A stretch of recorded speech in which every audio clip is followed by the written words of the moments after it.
What's up guys, and welcome to part 8 of tutorial series on AWS Audio Analysis. In the previous tutorial we have successfully configured the Lambda function for performing sentiment analysis using Amazon Comprehend service.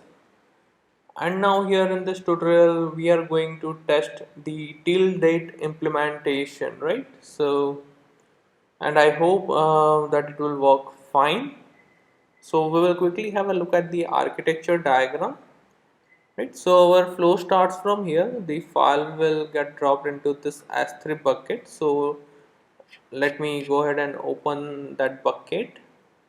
So we'll jump to the S3 management console.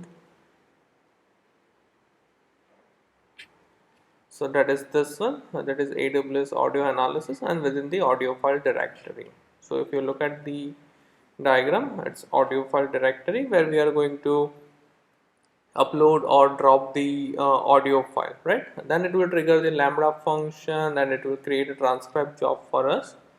So I will quickly open that Lambda function too. So we'll go to Lambda management console.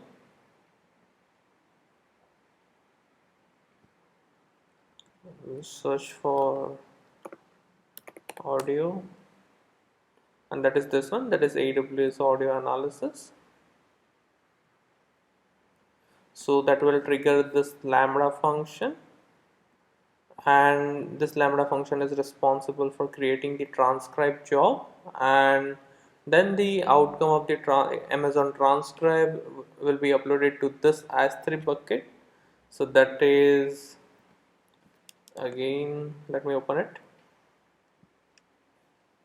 So it's AWS Audio Analysis transcribe file, correct? And now when the output will be dropped in this bucket, it's going to trigger another Lambda function that is again responsible for performing sentiment analysis using Amazon Comprehend that we have just configured in the previous tutorial.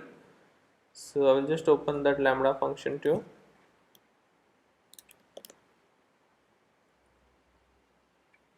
So that is this one, AWS Audio Analysis Comprehend.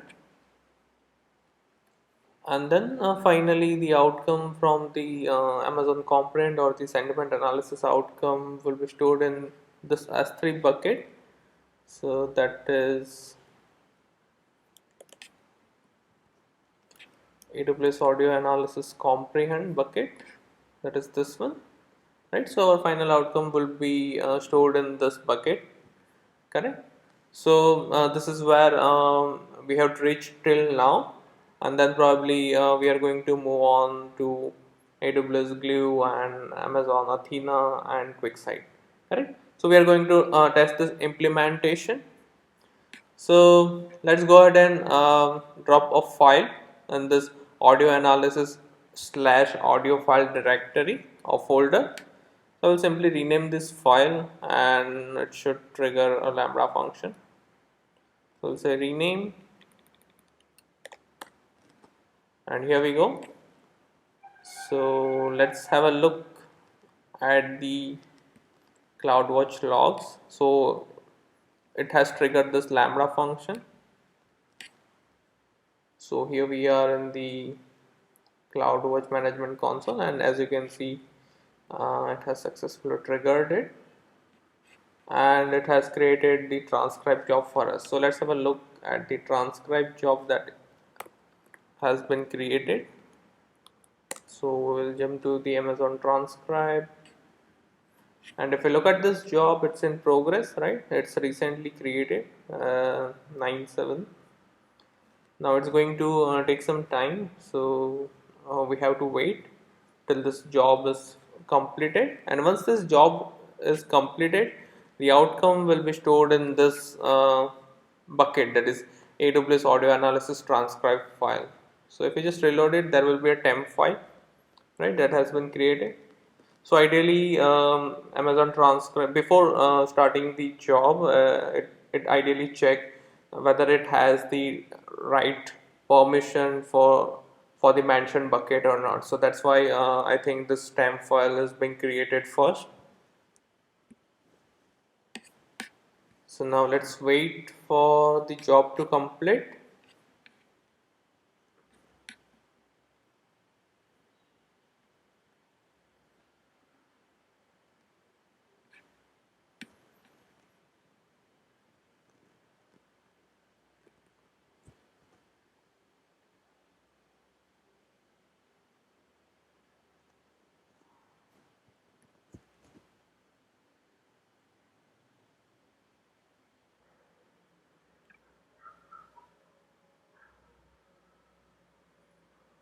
So as you can see, the job has been completed now. So let's go ahead and check in the S3 bucket whether we have received the JSON file or not.